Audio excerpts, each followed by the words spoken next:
நீதிநெறி கதைகள். கதையோட தலைப்பு மூங்கில் ஐஸ்கிரீம்.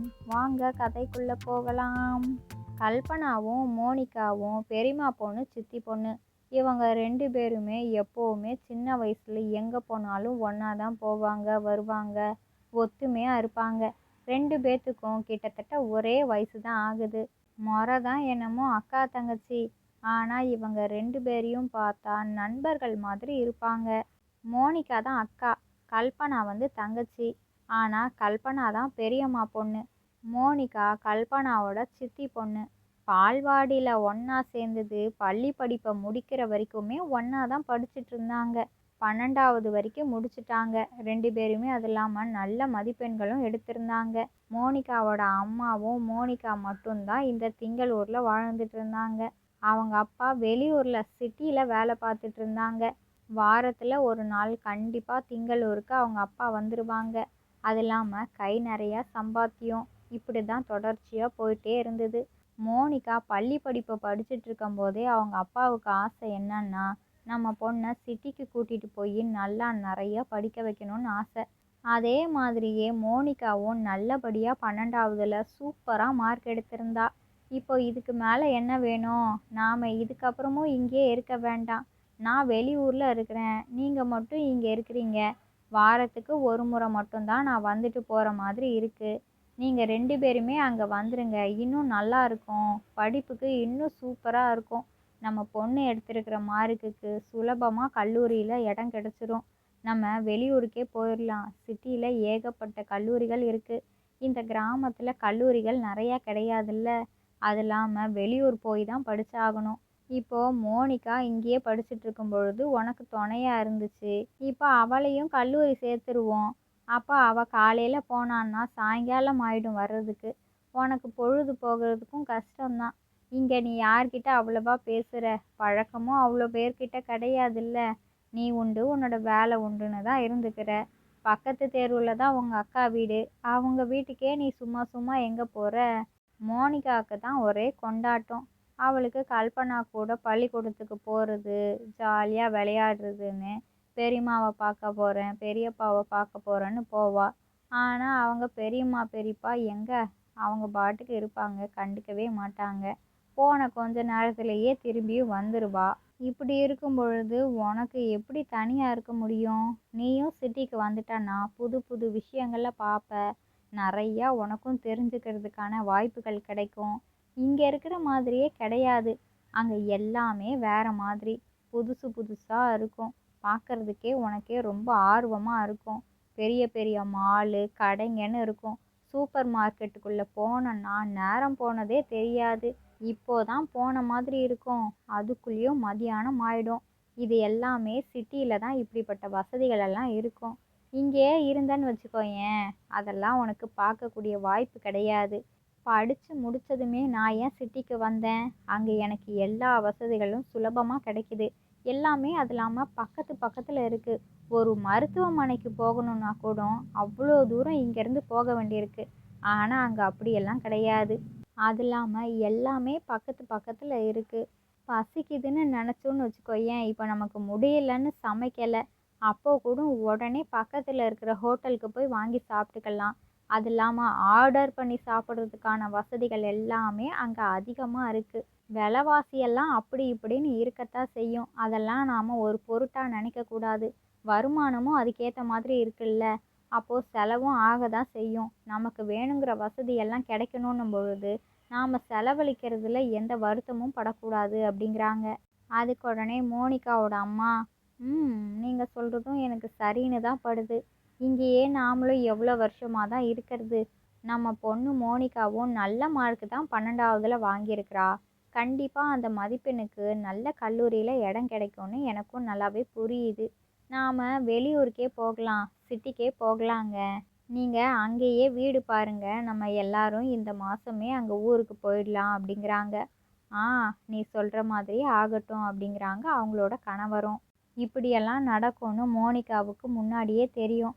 ஆனால் இவ்வளோ சீக்கிரத்திலேயே நடக்கும்னு அவள் எதிர்பார்க்கவே இல்லை.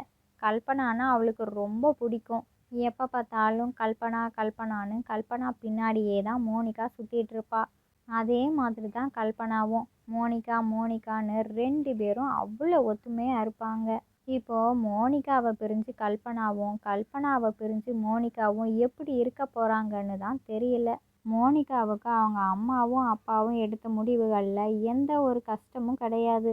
ஆனால் கல்பனாவை பிரிஞ்சு போகிறது தான் கொஞ்சம் சங்கடமாக இருக்குது. சரி, என்ன பண்ணுறது, வேற வழியே இல்லை. அடிக்கடி நாம் கல்பனாவை வந்து வந்து சந்திச்சுட்டு போய்க்கலாம். அப்படின்னும்போது அவளுக்கும் ஒன்றும் தெரியாது, எனக்கும் எதுவும் தெரியாது. நாங்கள் எப்பவும் போல் இருக்கிற மாதிரி இருக்கும். இப்போல்லாம் ஃபோனு அப்படி இப்படின்னு எல்லாம் வந்துருச்சுல்ல, வீடியோ காலில் கூட பார்த்துக்கலாம் அப்படின்னு நினச்சிட்ருக்கிறா இந்த மோனிகா. இன்னைக்கு தான் அந்த நாள்.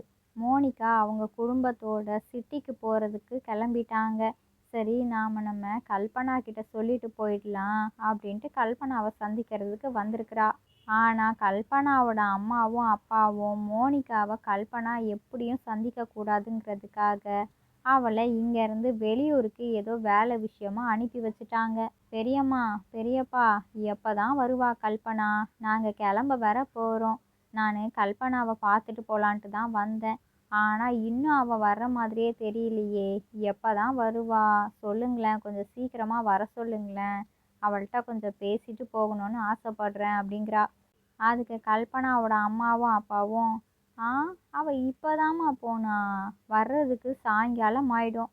நீனு எதுக்கு இவ்வளோ நேரம் நின்றுட்டுருக்க? ரொம்ப கஷ்டமாக இருக்குல்ல உனக்கு தான். அதெல்லாம் நாங்கள் சொல்லிக்கிறோம்மா. கல்பனா அதை எதையும் பெருசாலாம் எடுத்துக்க மாட்டா.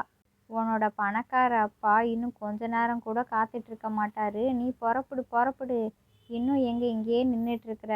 உங்கள் அப்பா தேடியே வந்துட போகிறாரு. லபலபான்னு அதுக்கப்புறம் ஏதாவது சொல்லிகிட்ருப்பாங்க. ம், சரி, நீ புறப்படுமா, நேரமாச்சுல்ல அப்படிங்கிறாங்க.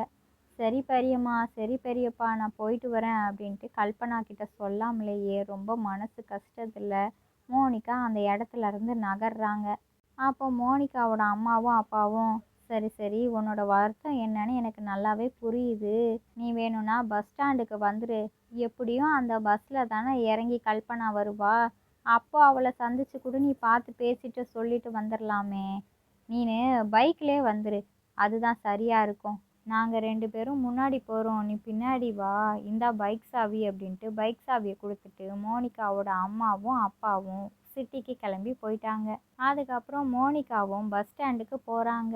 ஒரு வழியாக அவங்க அப்பா சொன்ன மாதிரியே ஒரு பஸ்ஸு வருது. அந்த பஸ்ஸில் இருந்து கல்பனா இறங்குறத பார்த்துட்டாங்க. ரொம்ப சந்தோஷமாயிடுச்சு. ஒரு வழியாக நாம் கல்பனாவை பார்த்துட்டோம். கொஞ்ச நேரம் பேசிட்டு கிளம்பிடலாம் அப்படின்ட்டு வேக வேகமாக நடந்து போகிறாங்க. கல்பனாவை சந்தித்து மோனிகாவும் பேசிகிட்டு இருக்கிறாங்க. 2 பேரும் கிட்டத்தட்ட அரை மணி நேரமாக பேசிகிட்டே இருக்கிறாங்க. நேரம் போனதே தெரியல. சரி சரி கல்பனா, நீ புறப்படு, இல்லைன்னா பெரியம்மாவும் பெரியப்பாவும் உன்னை தேட போகிறாங்க, நேரமாச்சுல்ல, நீ கிளம்பு வீட்டுக்கு அப்படின்ட்டு வழி அனுப்பி வைக்கிறாங்க.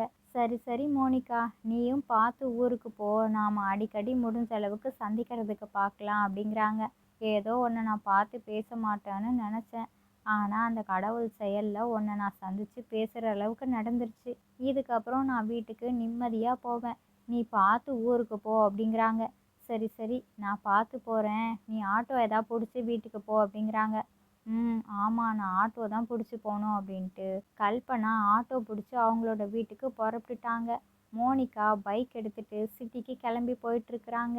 இங்கே கல்பனாவோட அம்மாவும் அப்பாவும், என்ன இந்த பொண்ணு கல்பனா காலையிலேயே போனவ இன்னும் ஆளை காணோம், ஒரு வேளை அந்த மோனிகாவை ஏதாவது சந்தித்து பேசிகிட்டு இருப்பாளோ? சேச்சே, இருக்காது. நம்ம தான் அவள் வந்த விஷயத்தையே சொல்லலையே. எப்போவோ போயிருப்பா அந்த மோனிகா. சிட்டி மோனிகாவாச்சே, என்ன பண்ணுறது? அவள் இந்நேரம் ஊருக்கே போயிருப்பா. நம்மளோட கல்பனா வந்துட்டுருப்பா. டிராஃபிக் ஏதாவது இருந்தால் இருந்திருக்கும், அதனால தான் தாமதமாக இருக்கும்னு நான் நினைக்கிறேன். சரி, வரட்டும் வரட்டும் அப்படின்ட்டு காத்துட்டே இருக்கிறாங்க. சரி சரி, நான் அதோ டீ கடை வரைக்கும் போயிட்டு வரேன், நீ வீட்டில் இரு அப்படின்ட்டு அவங்களோட கணவன் வெளியில் கிளம்பி போயிட்டாங்க. அதுக்கப்புறம் ஒரு 10 நிமிஷத்துலேயே கல்பனாவும் அவங்க வீட்டுக்கு வந்துட்டாங்க. அம்மா, நான் வந்துட்டேம்மா, ரொம்ப களைப்பாக இருக்குது, ஏதாவது ஜூஸ் ஏதாவது இருக்குதா அப்படின்ட்டு கேட்குறா. ஆ, ஜூஸா? அதெல்லாம் எதுவும் இல்லையே. ஃப்ரிட்ஜுக்குள்ளே என்ன இருக்குது? தயிர் தான் இருக்குது, வேணும்னா மோர் செஞ்சு குடிச்சிக்கோ அப்படிங்கிறாங்க. ம்மா என்னம்மா, இன்னைக்கு காலையிலேருந்து சாயங்காலம் வரைக்கும் எங்கெங்கெல்லாம் அலைஞ்சிருக்கிறேன் தெரியுமா? ரொம்ப களைப்பாக இருக்குமா, என்னால் முடியல. காலெல்லாம் பயங்கரமாக வலிக்குது. நீங்களே ஏதாச்சும் ஜில்லுன்னு போட்டு எடுத்துட்டு வாங்கம்மா அப்படிங்கிறா. ம் அதெல்லாம் முடியாது. எனக்கும் தான் வயசாகுது. நான் என்ன பண்ணுறது? ஆமாம், நீனு அந்த மோனிகா பொண்ணு எங்கேயாச்சும் பார்த்தியா அப்படின்ட்டு கேட்குறாங்க. கொஞ்ச நேரம் அப்படியே அமைதியாக நின்றுட்டுருக்குறாங்க இந்த கல்பனா. ஆ என்னதும்மா, என்ன சொன்னீங்க அப்படின்ட்டு கேட்குறா.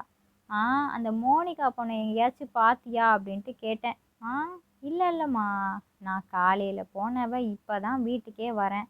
அப்படி இருக்கும் பொழுது எப்படி நான் மோனிகாவை சந்திக்க முடியும்? ஆமாம், வீட்டுக்கு வந்தாளா அப்படின்ட்டு கேட்குறாங்க. ஆ வீட்டுக்கா? நம்ம வீட்டுக்கு தான் வர்றதே கிடையாதே. அப்போ எப்படி வருவா? அதெல்லாம் அவள் வரமாட்டா. அவள் தான் சிட்டிக்கு போகிறாளாமே, கேள்விப்பட்டேன். அது எப்படி அவங்க அம்மா அப்பாலாம் என்கிட்ட வந்து சொல்லிட்டா போவாங்க? அதுக்கப்புறம் அவள் என்ன வந்தா போகிறா? இப்போல்லாம் வர்றதே கிடையாது. அவள் இந்நேரம் சிட்டியில் ஜாலியாக இருப்பா. நிறையா மார்க் எடுத்துட்டோன்னு ஓவராக பண்ணுறா. சரி சரி, பண்ணட்டும் பண்ணட்டும். இப்போ தான் சிட்டிக்கு போயிட்டால்ல, நம்மளெல்லாம் கண்டுக்கவே மாட்டா. நீயும் இருக்கிறியே அவளை பற்றியே பேசிக்கிட்டு. அவளை பற்றி பேசாத அப்படிங்கிறாங்க. சரி சரிம்மா விடுங்க. ஆமாம், அப்பா எங்கே அப்படின்ட்டு கேட்குறா. எங்கே போவார்? டீ கடைக்கு டீ குடிக்கிறதுக்கு தான். இன்னும் கொஞ்ச நேரம்க்கு அப்புறம் நீ வந்திருந்தன்னா அவரே கூட்டிகிட்டு வந்திருப்பார். ஒரு 10 ரூபாவோ மிச்சம் பண்ணியிருந்துருக்கலாம். சரி சரி வந்துட்டேன். போய் முகங்காலெல்லாம் கழுவிட்டு வா. பார்க்கறதுக்கே ரொம்ப களைப்பாக இருக்கிற மாதிரி தான் தெரியுது. எனக்கே பாவமாக இருக்குது. சரி சரி போ, கொஞ்ச நேரம் ஓய்வெடு அப்படிங்கிறாங்க. அப்போதான் கல்பனாவுக்கு தோணுது, ஷபாடி நல்ல வேளை நாம் சீக்கிரமாக வந்துட்டோம். இல்லைன்னா நம்மளோட கதை என்ன ஆகியிருக்கும்? அவ்வளோதான். ஒரு 5 நிமிஷம் கூட மோனிகா கிட்ட பேசவே விட்டுருக்க மாட்டாங்க. எல்லாம் அந்த கடவுள் செயல்தான். நல்ல வேளை அம்மா கிட்ட நான் எந்த விஷயத்தையும் சொல்லவே இல்லை. சொல்லியிருந்தோன்னா அம்மா அப்படியே வேப்பலை இல்லாமலேயே சாமி ஆடி இருப்பாங்க.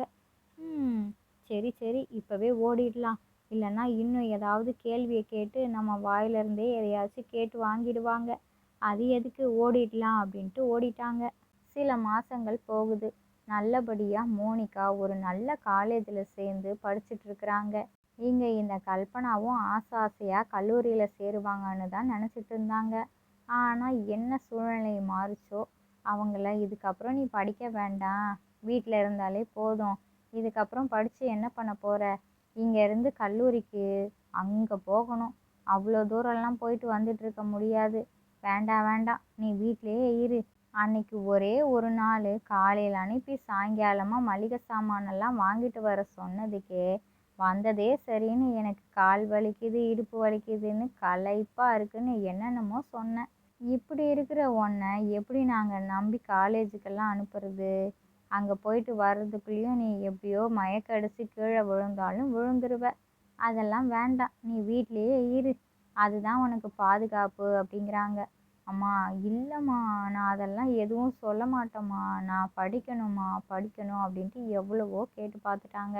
ஆஹா இல்லை இல்லை, இன்னும் ஒரு 2 வருஷம் வீட்டில் இரு, அதுக்கப்புறம் உனக்கு ஒரு நல்ல பையனாக பார்த்து கல்யாணம் பண்ணி வச்சுடுவோம், அதுதான் உனக்கு. மற்றபடி நான் படிக்க போகிறேன், அது பண்ண போகிறேன், இங்கே போகணும் அங்கே போகணும்னு எதையாவது சொல்லிகிட்டு இருக்காத, தேவையில்லாத பேச்செல்லாம் பேசிகிட்டு இருக்காத, போ உள்ள அப்படின்ட்டு திட்டி அனுப்பிட்டாங்க. காலேஜ் சேர போகிறோன்னு ரொம்ப ரொம்ப ஆசையாக இருந்த கல்பனாவோட கோட்டை மொத்தமாக இடிஞ்சு கீழே விழுந்துருச்சு. இதுக்கப்புறம் நாம் எவ்வளவு முயற்சி பண்ணாலும் அம்மா விட மாட்டாங்க. இதுக்கப்புறம் நான் எதுவும் சொல்கிறதுக்கு இல்லை அப்படின்ட்டு அவங்க அம்மாவுக்கு ஒத்தாசையாக வீட்டு வேலையெல்லாம் செஞ்சுட்டு வீட்டிலேயே இருக்கிறாங்க. 2 வருஷம் என்ன, 3 வருஷம் அப்படியே போயிடுச்சு. மோனிகா நல்லா படித்து ஒரு பெரிய வேலையில் இருக்கிறாங்க. கை நிறையா சம்பாத்தியம். கல்பனா நிறையா மார்க் எடுத்தும் காலேஜுக்கு போக முடியாமல் இப்போ கையில் ஒரு 10 பைசா கூட இல்லை. எது வேணும்னாலும் அவங்க அம்மா அப்பா கிட்ட தான் கேட்க வேண்டியதாக இருக்குது. இப்படியே தான் போயிட்டு இருந்தது. அவளுக்கு ரொம்ப கஷ்டமாயிடுச்சு. ஒரு நாள் என்னன்னா, சரி நம்ம மோனிகாவை சந்தித்து பேசுவோம், இதுக்கு ஏதாச்சும் தீர்வு கிடைச்சாலும் கிடைக்கும் அப்படின்ட்டு அவன் நினச்சி ஃபோன் பண்ணுறா. அந்த மோனிகாவும் ஃபோன் எடுக்கிறாங்க. ஆஹா, கல்பனா இன்னைக்கு ஃபோன் பண்ணியிருக்கிறாளே, ரொம்ப சந்தோஷமாக இருக்குது, சரி சரி பேசலாம் அப்படின்ட்டு அவங்கக்கிட்ட பேசுகிறாங்க. முதல்ல கல்பனா மோனிகா ஃபோன் எடுத்தோனையும் எப்படி இருக்கான்னு கூட கேட்கல, உன்னை நான் பார்க்கணும், எப்போ பார்க்கலாம் அப்படின்ட்டு தான் கேட்குறாங்க. அதுக்கு இந்த மோனிகா, ம் ஒரு வேளை ஏதாவது பிரச்சனையா இருக்குமோ? என்ன ஏதுன்னே தெரியல. கிட்டத்தட்ட ஒரு 3 வருஷமா எந்த ஃபோன் காலுமே வரவே இல்ல. இன்னைக்கு அதிசயமா கல்பனா கிட்டேருந்து ஃபோன் வந்திருக்கு அப்படின்னா, அதுவும் அவ வந்து எப்போ பார்க்க முடியும்னு கேட்குறா. கண்டிப்பா ஏதோ ஒரு குழப்பம் இருக்கு. நாம இன்னும் அவள குழப்ப வேண்டாம். கண்டிப்பா நாம அவள சந்திச்சு பேசி தான் ஆகணும். அப்பதான் அவளுக்கான குழப்பமும் தீரும். அவளோட மனசுல என்னென்ன விஷயங்கள் இருக்குன்னு நமக்கு தெரிய வரும் அப்படின்ட்டு. ஆ சந்திக்கலாம். இன்னைக்கு சாயங்காலமே உன்னை சந்திக்கிறதுக்கு நான் வரேன். நீனு பஸ் ஸ்டாண்டுக்கு வேண்டாம். பூங்கா இருக்குல்ல, அங்க வந்துரு. நானும் வந்துடுறேன் அப்படிங்கிறாங்க. சரி சரி நான் வச்சிடுறேன் அப்படின்ட்டு உடனே கல்பனா ஃபோனை வச்சுட்டாங்க. அதுக்கப்புறம் இங்க மோனிகா அவங்களோட ஆஃபீஸ்ல உள்ள வேலைகள் எல்லாத்தையும் பார்த்துட்டு இருக்கிறாங்க. சாயங்காலமும் ஆயிடுச்சு. அடடா நேரமாச்சே, நாம இப்பவே புறப்பட்டா தான் சரியா இருக்கும் அப்படின்ட்டு அவங்க பைக் எடுத்துட்டு பூங்காவுக்கு வந்துட்டாங்க. அதுக்கு முன்னாடியே கல்பனா அந்த பூங்கால உட்காந்துட்டு இருக்கிறாங்க. மோனிகாவை பார்த்தோன்னையும் உடனே எழுந்திருச்சுட்டாங்க. மோனிகா கல்பனாவை பார்த்தோன்னையும் அப்படியே ஆடி போயிட்டாங்க. எப்படி இருந்தவ இப்ப இப்படி இருக்கிறாளே, ஆளே ரொம்ப மெலிஞ்சு போய் இருக்கிறாளே, பார்க்கறதுக்கே ரொம்ப கஷ்டமா இருக்கு. எப்படி இருந்தவ, ச்சே, ஏன் தான் இவளுக்கு இப்படியெல்லாம் மாறுச்சோ. என்னோட அம்மா அப்பா மாதிரியே இவளோட அம்மா அப்பாவும் இருந்திருந்தாங்க அப்படின்னா இவளோட வாழ்க்கையும் எப்படியோ மாறி இருக்கும். சரி சரி, இதுக்கப்புறம் நாம அதை பற்றியெல்லாம் பேசி ஒன்றாக போகிறதே கிடையாது. என்னால் என்ன பண்ண முடியுமோ அதை தான் நாம் யோசிக்கணும் அப்படின்ட்டு வேக வேகமாக போய், கல்பனா எப்படி இருக்கிற? இத்தனை வருஷமாக உன்னை பார்க்காம இப்போ பார்க்கும் பொழுது ரொம்பவே சந்தோஷமா இருக்கு. ஆனா ஆளு தான் நீ மெலிஞ்சு போயிருக்கிற. அதெல்லாம் தேறிடலாம், கவலைப்படாத. சரி சரி, என்னை நீ பார்க்கணும்னு சொன்னல்ல, என்ன விஷயம் அப்படின்ட்டு கேட்குறாங்க. ஆமாம் ஆமாம், பெரியம்மா பெரியப்பாலாம் நல்லா இருக்கிறாங்களா? ஃபோன் கூட எதுவும் எடுத்துகிட்டே வரல. எப்போ வந்தேன்? எத்தனையோ முறை நானும் ஃபோன் பண்ணிட்டேன். நாட் ரீச்சபிள் நாட் ரீச்சபிள்னே வந்தது. அதுக்கப்புறமா தான் நான் வேக வேகமாக புறப்பட்டு வந்தேன். நாம் இங்கேருந்து பேசுறது கூட சரியாக படலை. நாம் ஒரு காஃபி ஷாப்புக்கு போகலாம். அங்கே போய் நிதானமாக பேசுவோம். யாரோட தொந்தரவும் இருக்காது. சரி வா போகலாம் அப்படின்ட்டு அவங்களோட பைக்கில் உட்கார வச்சு ஒரு காஃபி ஷாப்புக்கும் கூட்டிகிட்டு வந்துட்டாங்க. சரி நீ என்ன சாப்பிட்றன்னு சொல்லு, அதையே ஆர்டர் பண்ணிக்கலாம் நம்ம 2 பேரும் அப்படின்ட்டு கேட்குறாங்க. எனக்கு எதுவும் வேண்டாம். இவ்வளோ பெரிய காஃபி ஷாப்புக்கு எதுக்கு கூட்டிகிட்டு வந்த? இங்கே விலையெல்லாம் ரொம்ப அதிகமாக இருக்கும் போல இருக்கே. எனக்கு எதுவும் வேண்டாம். உனக்கு ஏதாச்சும் வேணும்னா வாங்கிக்கோ அப்படிங்கிறாங்க. ஏ ஒழுங்கா சொல்லு, என்ன வேணும் அப்படின்ட்டு கேட்குறாங்க. நீ என்ன சாப்பிடுவியோ அதையே எனக்கும் ஆர்டர் பண்ணிடு அப்படிங்கிறாங்க. சரி சரி நானே ஆர்டர் பண்ணுறேன். கோல்டு காஃபி நல்லாயிருக்கும். அண்ணே 2 கோல்டு காஃபி அப்படிங்கிறாங்க. 2 கோல்டு காஃபியும் 5 நிமிஷத்தில் வந்துருச்சு. காஃபியை குடிச்சுக்கிட்டே பேசிட்டு இருக்கிறாங்க. விஷயம் முழுக்க சொல்லி முடிச்சுட்டாங்க. நேரம் போனதே தெரியல. 4 மணி நேரமா ஒரே காஃபி ஷாப்பில் அவங்க 2 பேரும் பேசிட்டே தான் இருந்திருக்கிறாங்க. அதுவும் 4 வருஷம் பேசாத கதையெல்லாம் பேசிட்டு அவங்களோட கஷ்ட நஷ்டங்கள் எல்லாத்தையும் சொல்லி முடிக்கிறதுக்கு 4 மணி நேரம் கூட பத்தலை. வீட்டில் தேடுவாங்க மோனிகா. நானே கோவிலுக்கு போகிறேன்னு சொல்லிட்டு தான் வந்தேன். இதுக்கப்புறமும் நான் வீட்டுக்கு போகலன்னு வச்சுக்கோயேன், கோவிலுக்கே அம்மாவும் அப்பாவும் தேடி வந்துடுவாங்க. நான் புறப்படுறேன், உனக்கும் நேரம் ஆயிடுச்சு. இவ்வளோ நேரம் என்கிட்ட பேசிகிட்டு இருந்தியே, அதுவே எனக்கு ரொம்ப சந்தோஷம். எனக்கு ஏதோ உன்னை பார்த்தது ரொம்ப பெரிய சந்தோஷமாக இருக்குது. எனக்கு மனசில் உள்ள பாரமே போயிடுச்சு. இதுக்கப்புறம் நான் நிம்மதியாக இருப்பேன். அதுக்கப்புறம் நீ சொன்ன யோசனைகள் எல்லாமே நல்லா தான் இருக்குது. கண்டிப்பாக நான் தொழில் முதல்ல ஆரம்பிக்கிறேன். வேலை செய்கிறதுக்கெல்லாம் எந்த தடையும் சொல்ல மாட்டாங்க. கண்டிப்பாக படிக்கணுன்ற ஆசை எனக்கு என்னை விட்டு போகவே இல்லை. எப்பவும் போகாது. அதை நான் சீக்கிரத்திலேயே நிறைவேற்றிக்கணும்ல. நீ சொன்ன யோசனைகள் எல்லாமே ரொம்ப சிறப்பாக இருக்குது. கண்டிப்பாக நான் சீக்கிரமாகவே எல்லா ஏற்பாடுகளையும் செய்கிறேன். சிட்டிக்கு மட்டும் என்னை எப்படியும் அனுப்பவே மாட்டாங்க. கல்லூரிக்கு நேரடியாக போய் படிக்கணும் அப்படின்னா கண்டிப்பாக காலையில் போனால் சாயங்காலம் ஆயிடும். அதுக்கப்புறம் நினச்சது எதுவுமே நடக்காது. முதல்ல தொழில் ஆரம்பிச்சுட்டு கொஞ்சம் கொஞ்சமாக படிக்கிறதுக்கு என்னென்ன பண்ண முடியுமோ நான் பண்ணுறேன் சீக்கிரத்திலேயே. நான் ஃபோன் பண்ணால் மட்டும் நீ எடு. நீ ஃபோன் பண்ணாத, அது தெரிஞ்சதுன்னா அம்மாவும் அப்பாவும் விடவே மாட்டாங்க. சரி நாம் கிளம்பலாம் அப்படின்ட்டு இந்த கல்பனா ஒரு பக்கம் ஆட்டோவில் கிளம்பிட்டாங்க. அந்த பக்கம் மோனிகா அவங்களோட வீட்டுக்கு பைக்கில் கிளம்பிட்டாங்க. கல்பனா வீட்டுக்கு வந்ததுமே அவங்க அம்மா, என்ன கல்பனா இவ்வளோ நேரமாக கோவிலுக்கு போயிட்டு வர்றதுக்கு, அதுவும் பக்கத்தில் இருக்கிற கோவிலுக்கு அப்போதையே போனேன், எவ்வளோ நேரம், கோவிலுக்கு தான் போனியா இல்லைன்னா எங்கேயாச்சும் கதை பேசுறதுக்கு போனியா அப்படிங்கிறாங்க. அம்மா என்னம்மா நீங்கள் இங்கே பாருங்க, கோவிலுக்கு தான் போனேன், விபூதி குங்குமம் மஞ்சள் எல்லாமே இருக்குது, வாங்கிக்கோங்க இந்தாங்க அப்படின்ட்டு கொடுக்குறாங்க.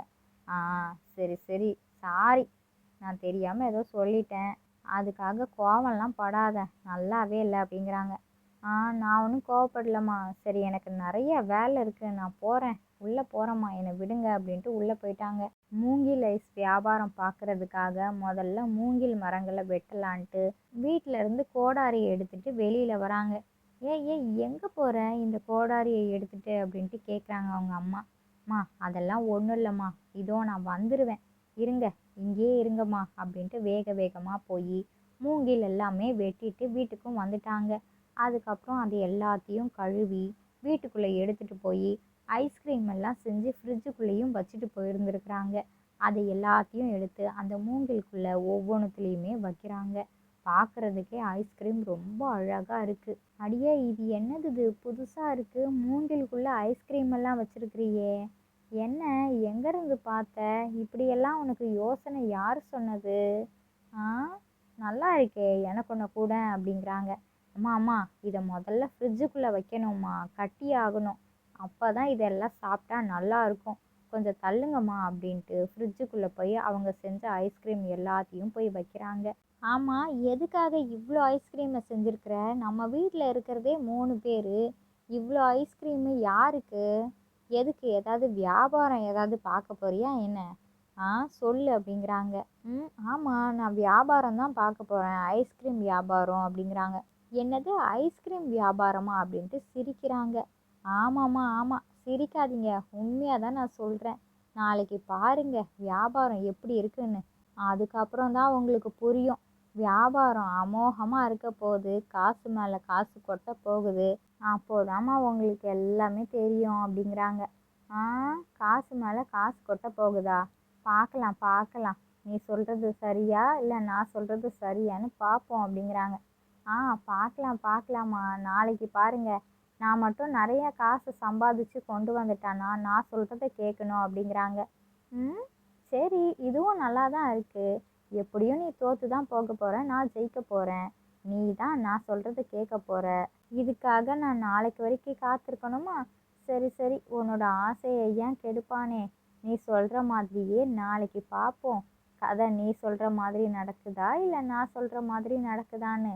எவ்வளோ பேர் ஐஸ்கிரீம் விற்கிறாங்க, யாரும் எனக்கு ஓட்டம் இல்லை உனக்கு ஓட்டம் இல்லை வியாபாரமே இல்லைன்னுட்டு இருக்கிறாங்க, நீ என்னடானா புதுசாக மூங்கில் ஐஸ்கிரீமுன்னு செஞ்சு கொண்டு போனால் உடனே வாங்கிடுவாங்களா, காசு மேலே காசு கொட்டுங்கிற, என்ன கொட்ட போகுதோ, நாளைக்கு பார்க்கலாம், நான் ஓய்வெடுக்க போகிறேன் அப்படின்ட்டு அவங்க அம்மா படுத்து தூங்கிட்டாங்க. அன்னைக்கு இரவு முடிஞ்சு மறுநாள் காலையில் விடிஞ்சிருச்சு. கல்பனா காலையில் சீக்கிரமாகவே எழுந்துருச்சு, குளித்து கிளம்பிட்டு ஃப்ரிட்ஜில் வச்ச ஐஸ்கிரீம் எல்லாமே தயாராகிடுச்சா அப்படின்ட்டு திறந்து பார்க்குறாங்க. பார்த்தா ஐஸ்கிரீம் எல்லாமே சூப்பராக இருக்குது. அடடா, நான் எதிர்பார்த்ததை விட ரொம்பவே அருமையாக வந்திருக்குது ஐஸ்கிரீமு, இனிமேல் வியாபாரம் பண்ண வேண்டியது மட்டும்தான் மிச்சம். சரி சரி, நம்ம புறப்படலாம் அப்படின்ட்டு எல்லா ஐஸ்கிரீமையும் எடுத்து ஐஸ்கிரீம் வண்டியில் வச்சுக்கிட்டாங்க. அம்மா நான் போயிட்டு வரேன் அப்படின்ட்டு அவங்களும் கிளம்பிட்டாங்க.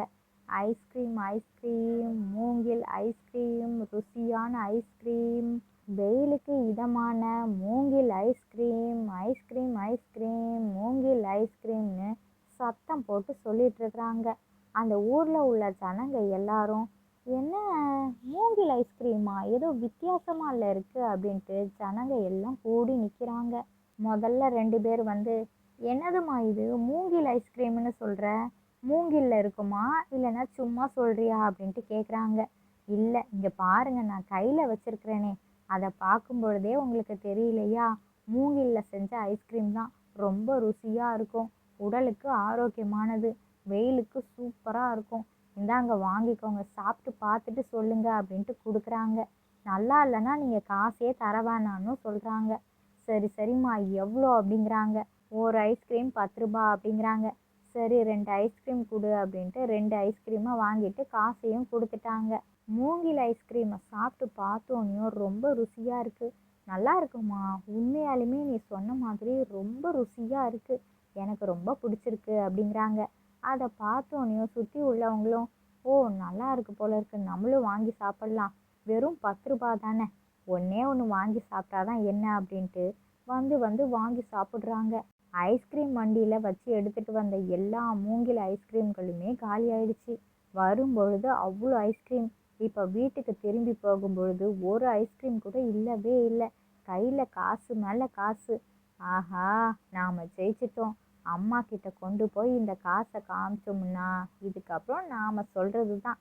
சீக்கிரமாக இந்த சந்தோஷத்தை கொண்டாடுறதுக்காக வீட்டுக்கு போகலான்ட்டு வேக வேகமாக வீட்டுக்கு வந்துட்டு, அம்மா அப்பா இங்கே பார்த்தீங்களா, நான் ஜெயிச்சிட்டேன், காசு எவ்வளோ வச்சுருக்கிறேன்னு பாருங்க, எல்லா மூங்கில் ஐஸ்கிரீம்களுமே தீர்ந்து போச்சு, காசு மேலே காசு, நான் ஜெயிச்சிட்டேனா, நான் சொல்கிறது கேட்பேன்னு சொன்னீங்கல்ல, என்னம்மா அப்படின்னு கேட்குறாங்க. நீ ஜெயிச்சிட்ட, நான் பண்ணது தப்பு தான், என்ன விஷயம் சொல்லு நான் கேட்குறேன் அப்படிங்கிறாங்க அவங்க அம்மா. அவங்க அப்பா அமைதியாக இருக்கிறாங்க. ஒன்றுமே புரியலை.